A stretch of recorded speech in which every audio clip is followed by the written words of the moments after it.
Market Journal, television for agricultural business decisions, is a presentation of the University of Nebraska-Lincoln's Institute of Agriculture and Natural Resources. Promotional support is provided by the Nebraska Farmer Magazine. Hello, everyone, and thank you for joining us today on Market Journal. I'm Bryce Duskin. Ready or not, April has arrived. This time of year, many producers in Nebraska are anxiously gearing up for another planting season, while others are in the midst of a busy calving season. Wherever you find yourself, we're glad that you're with us as we bring you another episode of Market Journal. Kicking things off today, usually when people inherit land or other types of property, they're obligated to pay inheritance taxes to the county where the inherited property is located. LB 310, which was recently signed into law, will reduce most inheritance taxes beginning in 2023. One notable exemption is any relative to a surviving spouse receiving said inheritance, which has been exempt from taxation for some time now. The latest exemption of the bill, however, focuses on those who are under 22 years of age. According to UNL Agricultural Law expert Dave Aiken, this was a compromising step in the right direction. Well, there are groups in Nebraska who would like to do away with inheritance tax completely. Not all states levy an inheritance tax. Maybe 50 years ago, most states did. Now we're down to maybe a dozen or so. And so this bill was kind of a compromise between don't touch it and get rid of it.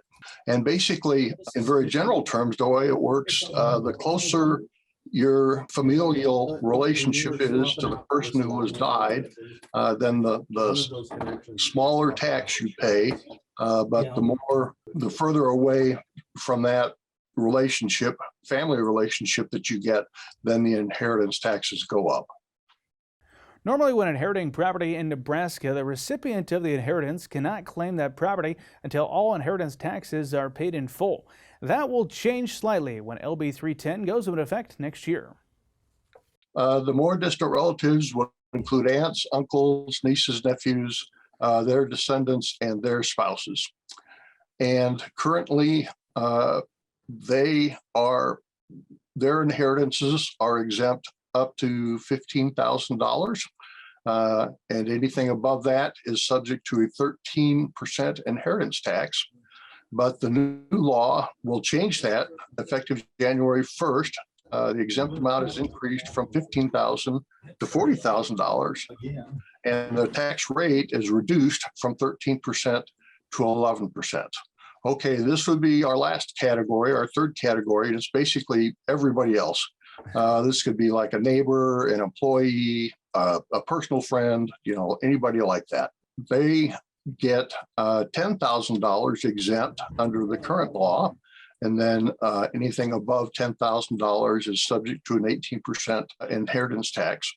But under the law that takes effect January 1st, the exempt amount is increased from $10,000 to $25,000, and the rate, tax rate for anything over that drops from 18% to 15%.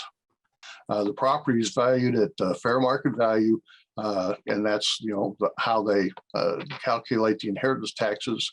And the new law modifies this just slightly. It has a new form that has to be filled out again by whoever is settling the estate. Typically, the attorney helping with this, they'll fill out this form, and this form gets filed with the county, and I believe also with the state. While policymakers are making progress this year on issues like inheritance tax, there are still some who'd like to see the state repeal the tax completely in order to help the state compete with others such as Iowa, which is set to phase out its inheritance tax by 2025. If you'd like more insight from Dave on this topic, you can listen to a recent podcast episode in which LB 310 was the topic of discussion. You can listen to that online at cap.unl.edu, and we'll sure to have a direct link to that story on the Market Journal website. Shifting our attention to the grain market now, we were joined on Wednesday by Doug Simon of Tredas. As the war in Ukraine continues, the grain market continues to make volatile swings up and down. We discussed marketing strategies during this volatile time in the interview, but we began by getting his thoughts on the USDA reports that were to be released on Thursday.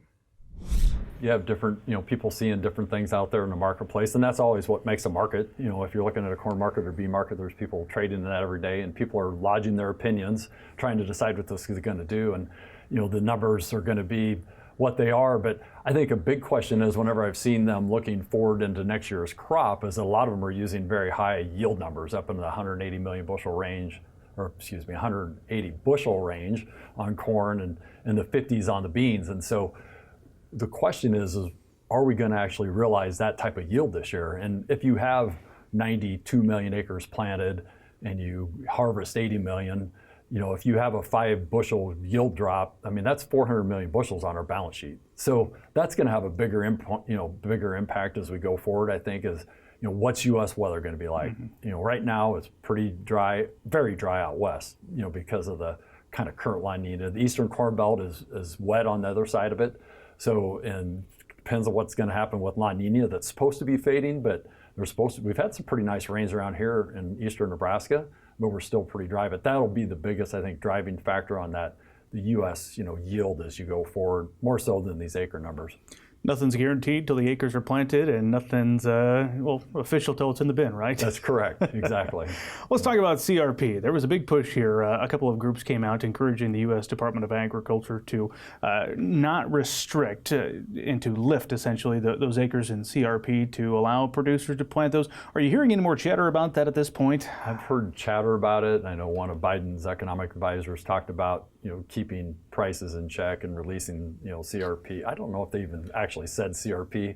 They've talked about that in the European Union as well, in terms of releasing some of those acres, which have a pretty big impact on prices, especially now where we've bought inputs at these higher prices, and where the current, corn and soybean prices are. I mean, that have massive implications for risk management side if they'd release 2, 3, 4, 5 million acres, that would go into planting. Let's get your general take of these markets right now, beginning with corn. What are your thoughts there? Well, it's been one of the most, 2, 3 volatile weeks. I think the Ukraine situation has been the biggest disruption of the world, what I call just-in-time global trading system. You've seen since 2008, when we had $8 corn, Ukraine's increased their production massively, as well as Brazil and Argentina. And we've had 2 consecutive droughts in South America. We're going to lose a lot of production out of Ukraine, a lot of exports, and so we've got a very bullish market. But on the other hand, with all this volatility, it's created a lot of kinks in the basis market that we have. I mean, we would expect that basis would be pretty strong, as we should export more corn to Ukraine as we go into the summer. But with all the wheat volatility that's been going on, the basis levels backed off and the spreads are out of whack, and so we've had basis levels fall this last 3 weeks. Ethanol margins have been pretty low. They're starting to make more money now, so I'd expect that that's going to help our basis levels. But then also our, from that, if we settle down and we're starting to ship more corn, we've had a lot of problems with getting trains turned around because of labor issues. So hopefully that'll increase our demand on the corn side, and our basis will improve. But on the soybean side, probably going to ask about that. I mean, it's kind of the same deal. We've had a big increase in production in Brazil and Argentina. We've had a couple consecutive droughts there. The Brazilian harvest is just about done, down there, and they've planted their safrinha crop down there on corn. But again, a lot of volatility. But again, we should, because of the loss of the crop in South America, we should see more exports out of the U.S., which is going to be good for basis levels longer term yet. You talk about volatility, and we see swings of 20 or 30 each day in the grain trade, and it's like we just chalk it up as volatility. It's unprecedented how much volatility we see in this market right now. You mentioned basis. Talk a little bit more about that. Are we seeing some strong basis out there in the countryside? It just started to firm up this week, where like the Columbus market was probably a 10 under basis, and they've come back into about a 0. The eastern side of Nebraska, Blair, was a kind of more towards 0 as well, and they've come up to 12 over. And the Bartlett Council Bluffs market, which actually exports all of their corn to Mexico, came up to 15 over.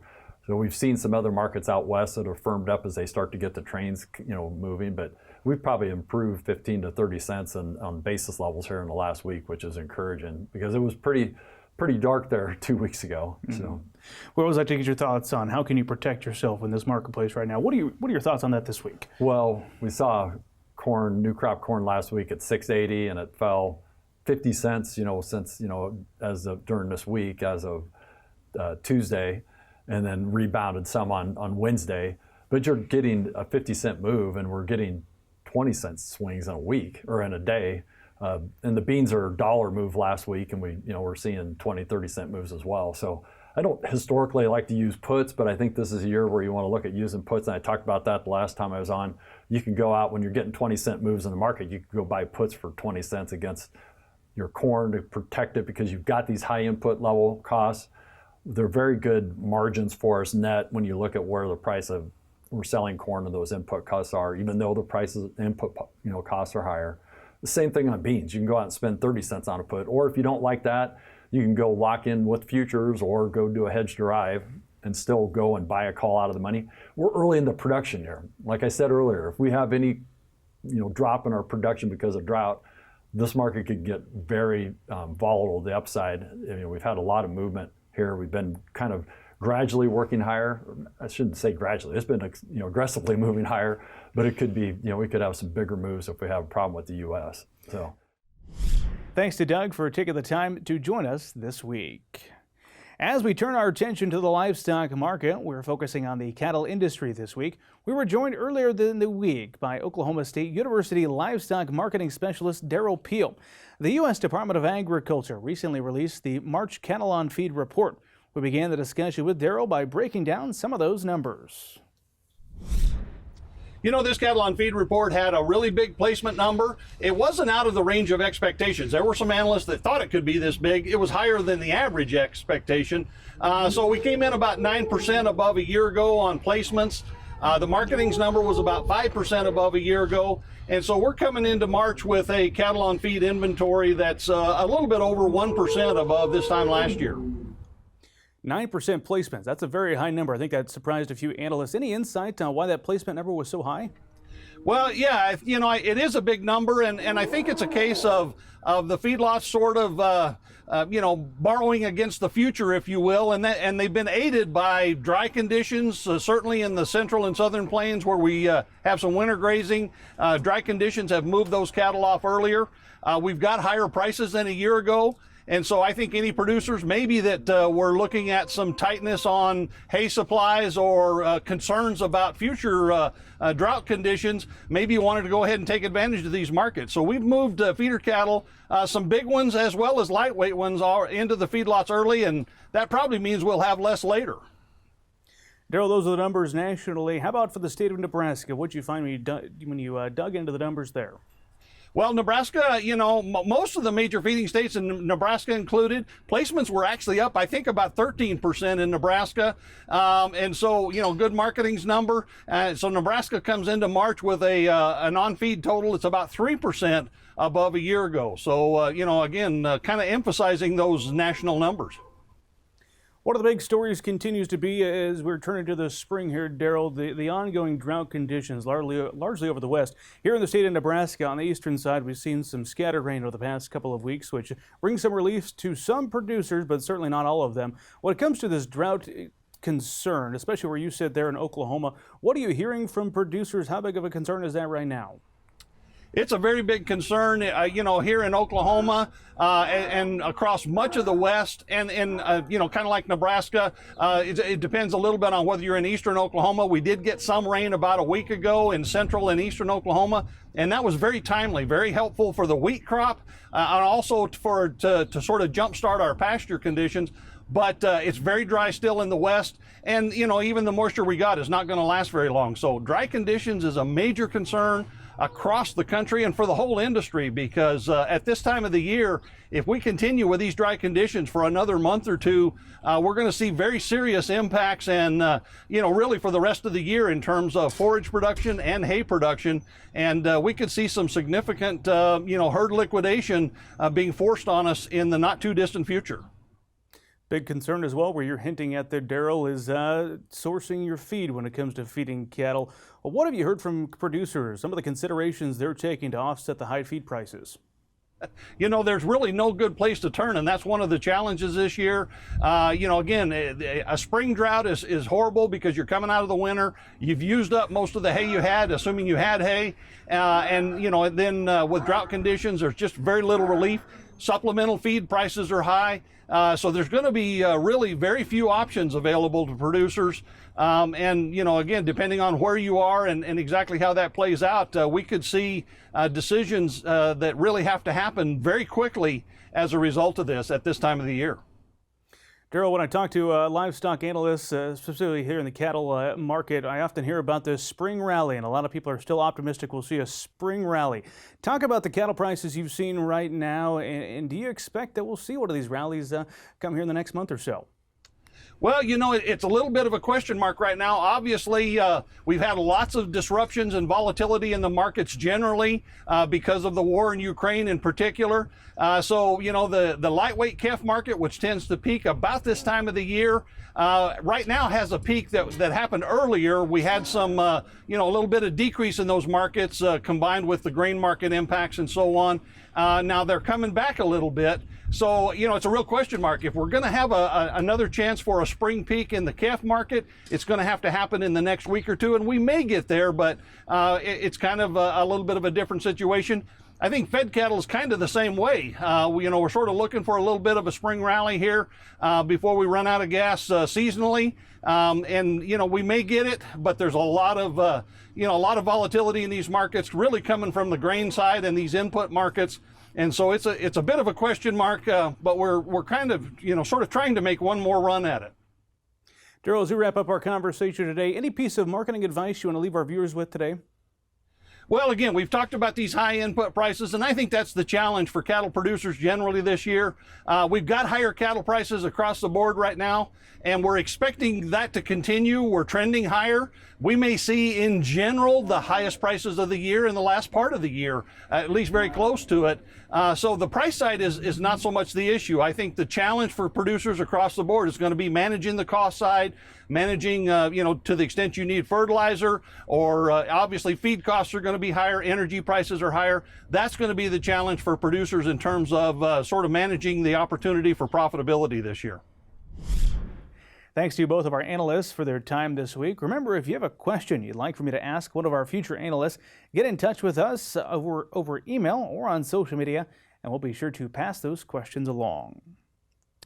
Figuring out a fair pasture rental rate can be difficult these days because there's a multitude of variables that go into that decision. Nebraska Extension Beast Systems educator Aaron Laborie went through numerous examples and helped answer several of the most common questions related to this topic at the Love of the Land conference recently, which is sponsored by the Nebraska Women in Agriculture program. She talked about the factors that come into play and about establishing the right stocking rate as well. You can learn more about this hot topic in the March issue of the Nebraska Farmer. Well, it is now time for weather with Nebraska Extension Ag Climatologist and Market Journal Chief Meteorologist Al Dutcher. Al, it's beginning to feel more spring-like officially. How are things looking as we turn to the week ahead? Well, Bryce, it definitely felt like spring here this week, at least part of the week, and then we've seen like a little bit of winter temperatures come in at the end of the week, and now we're rebounding back up into more seasonable temperatures. In terms of precipitation, unfortunately, very scattered in terms of thunderstorms. We had a couple little spots that received greater than a half an inch and up to an inch and a quarter, and that was right up in extreme northeastern Nebraska. For the most part, everybody received either nothing to less than a quarter of an inch, and that included the little light snowfall that fell after the main cold front went through. The heavier precipitation fell across southern portions of Kansas and across Missouri and Iowa. So it's getting closer, but we're still lacking the big heat buildup that we need to generate very significant thunderstorm activity with heavier precipitation. Hopefully, if we go forward in time, we'll get to that point. So let's go to the upper air miles and see what we have in store for this next week. And the first thing I'll draw your attention to is a little wave that moved through last night, now progressing rapidly across the Ohio River Valley. The next wave is going to come through the region, which is expected to move through our area as we go into the Sunday time period. So we have high pressure at the surface over northern portion of Missouri.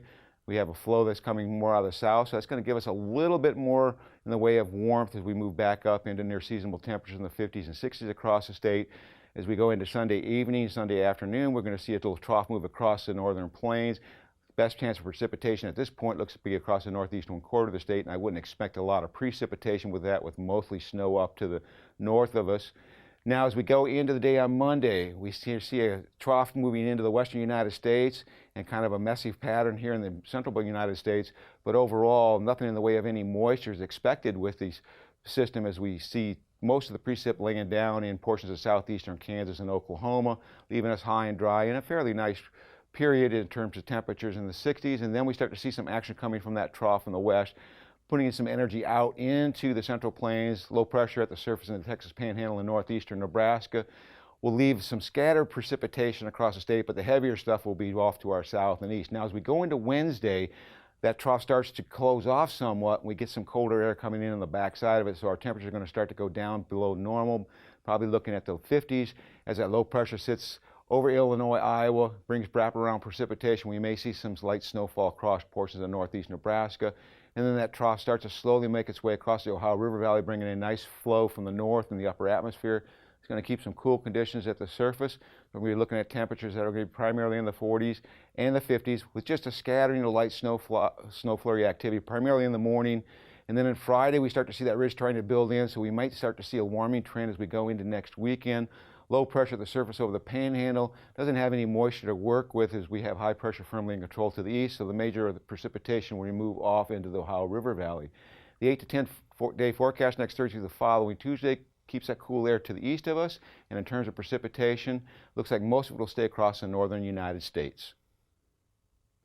Thanks, Al.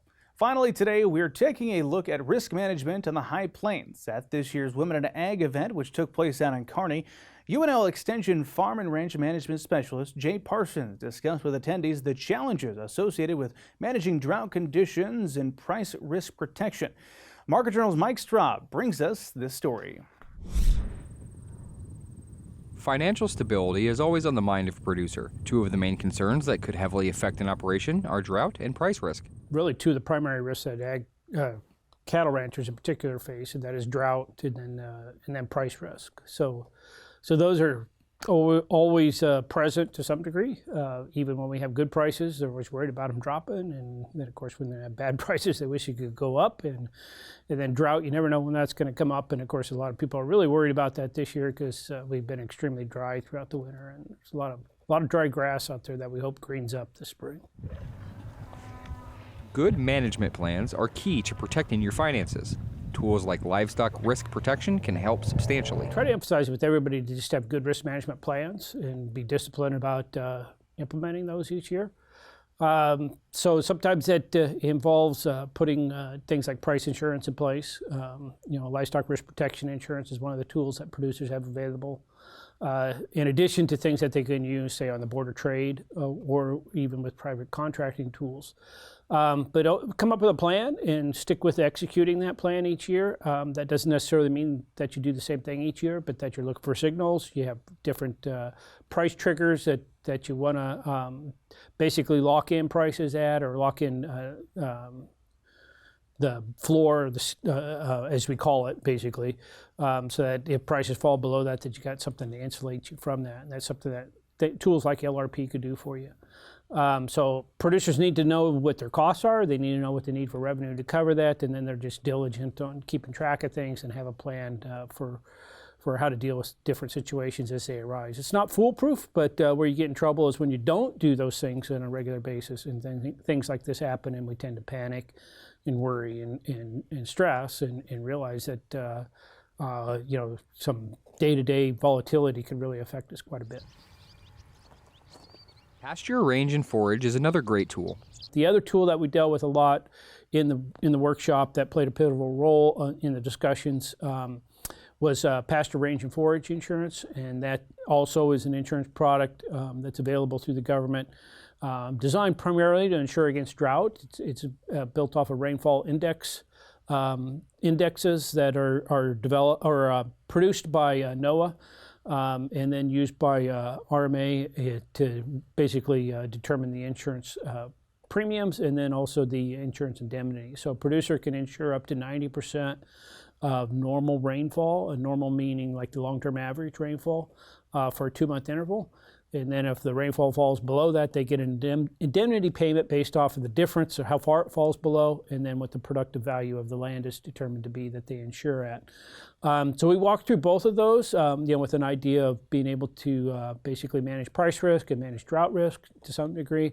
They're not foolproof, they're not perfect, but they are a tool that producers can use, and the workshop was used as a chance to give them some experience using it and see how it might work if they were to implement it on their operation.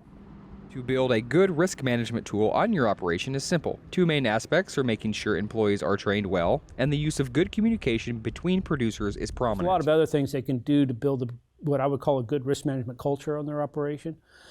Simple things like making sure that their employees are well trained, and that includes your kids, right? If your kids are working with you, that you're not just turning them loose and there's a risk of injury or to themselves or to the livestock or to equipment or whatever, things like that. So making sure people are well trained, that's a good risk management or piece of a good risk management plan. And then just people communicating, right? Just telling, hey, I saw that might be something to watch. We need to monitor that. If one person sees it and then tells everybody else, you got that many more eyes keeping a close eye on it. So it could be an animal that maybe is acting funny, might be sick or whatever. Or disease, in your crops or things like that. So those things are there. They're cheap. I mean, they just take time and a conscious effort. But I always tell people that it's a good risk management plan is more than just price risk and production risk. There's a lot of things that go into that in terms of monitoring what's going on in the operation and keeping good communication flowing into and throughout the operation. If risk management is something you're looking to improve on, taking a few simple steps and seeking advice can make a huge difference in your operation's stability. Reporting for Market Journal, I'm Mike Straub. Thanks for the story, Mike. If you'd like more insights on this topic with Jay, you can follow his work online. cap.unl.edu is the website. We'll also be sure to share a link to his articles on the Market Journal website. Well, that is going to do it for this week's episode of Market Journal. Be sure you've subscribed to the show on YouTube to catch up on the latest information. You can also follow us on Twitter, like Market Journal on Facebook, and follow us on Instagram. Next week, we'll have a special edition of the show as we come to you from this year's Nebraska FFA State Convention. We hope to see you back here next week. Until then, I'm Bryce Duskett. Thanks for watching. Join Market Journal online at marketjournal.unl.edu. You can also follow us on Twitter, Instagram, and Facebook. Promotional support is provided by the Nebraska Farmer Magazine. Market Journal is produced by the University of Nebraska-Lincoln's Institute of Agriculture and Natural Resources.